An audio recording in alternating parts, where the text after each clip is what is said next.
Hello, my name is Panu Hämäri. I'm the chairman of EGLA Global and the master specialist for sustainability programs in EGLA. This is part of the presentation series from EGLA going through what is CSRD and especially VSME comprehensive model. VSME comprehensive model is an addition to the basic model, and it's a voluntary model for SMEs that want to get competitive advantage or must report to a bigger companies or to get image improvements. This reporting model was made by EFRAG as assigned by EU, and it is recommended to be used by EU as reporting model for smaller companies that are part of the value chain for major corporations who must report on their CSRD reports.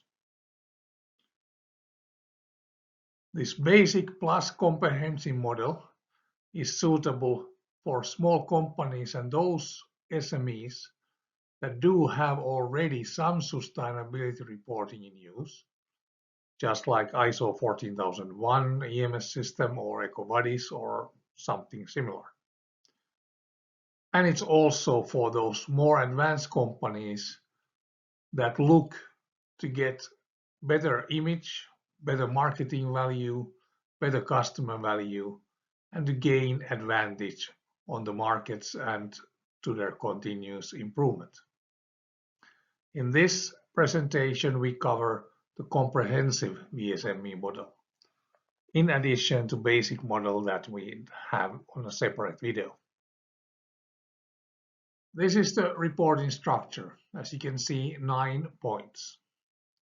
And again, as in basic model, some of them are not for all. So we go them through one by one on the next slides.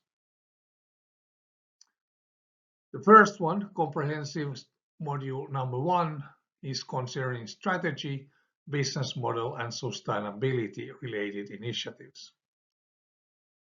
And as you can see, always to be reported, as said in the previous videos, there's 3 categories, always to be reported, if applicable, or may disclosure. And this is one of the points where you do report always. So the organization shall disclose the key elements of its business model and strategy, including a description of significant groups of products and of services offered, a description of significant markets where organization operates in, like business to business, wholesale, retail, countries, etc. And a description of main business relationships, such as key suppliers, customer distribution channels, consumers. And also, if applicable, the organization shall disclose the key elements of its business model and strategy, including if the strategy has key elements that relate to or affect to sustainability issues, when you have to do a brief description of the key issues. And in the notes, you can see that if the organization have planned sustainability elements for business model strategy, the brief description is something you may disclose. On C2, the second module, we cover description of practices, policies, and future initiatives for transitioning towards a more sustainable economy. And this is in addition to B2. So if the organization has put in place specific practices, policies, or future initiatives for transitioning towards a more sustainable economy, that it already has reported under disclosure B2, then it shall briefly describe them using the template found in the paragraph 213 in the EFRAG guide. You see some of that on the notes. And also, if applicable, organization may disclosure if there is any that indicates the most senior level of the organization who implements those practices. C3 is about greenhouse gas reduction targets and climate transition, and again it's related to equivalent point in basic model. So if applicable, the organization has established GHG reduction targets, it shall disclose its targets in absolute values for Scope 1 and Scope 2 emissions, and in line with paragraph 50 to 53 in the EFRAG guide. And also, on depending on the nature of its activities, the organization shall also provide targets for significant Scope 3 emissions. In particular, it shall provide the target year and target year value, the base year and base year value. Base year means where you put the baseline, where you start development for.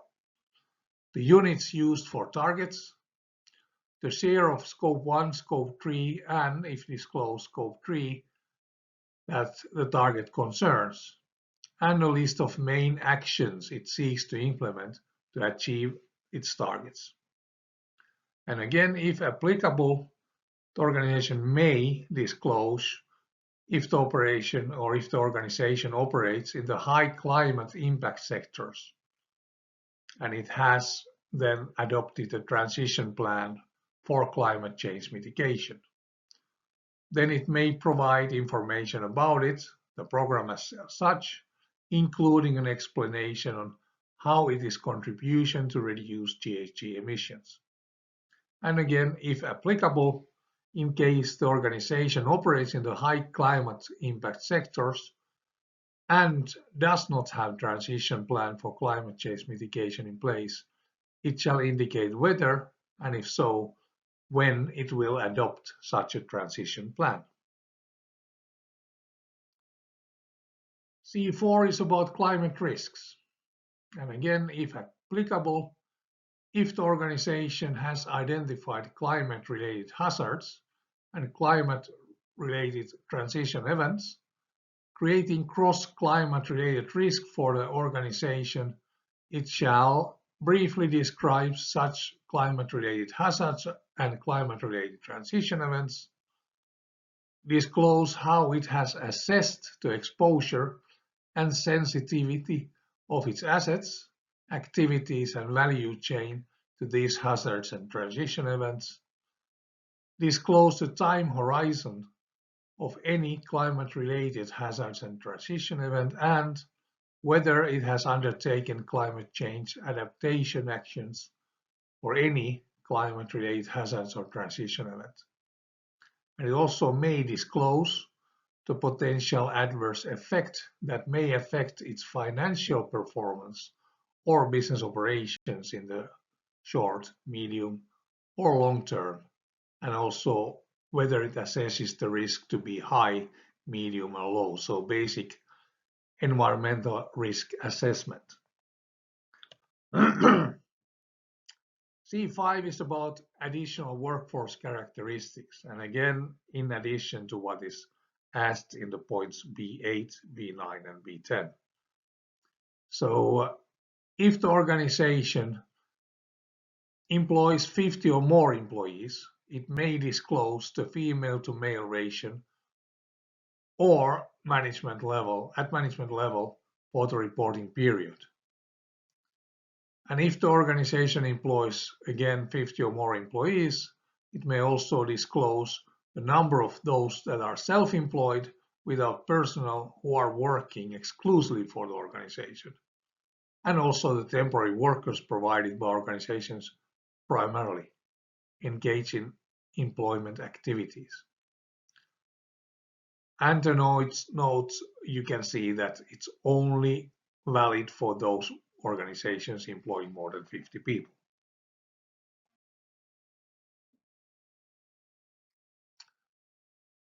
Additional workforce metrics for human rights policies and processes, that is always to be reported if the organization has answers to the following questions. So, does the organization have a code of conduct or human rights policy for its own workforce? If the answer is yes, then does it cover the child labor, forced labor, human trafficking, discrimination, accident prevention, or other points related to these issues?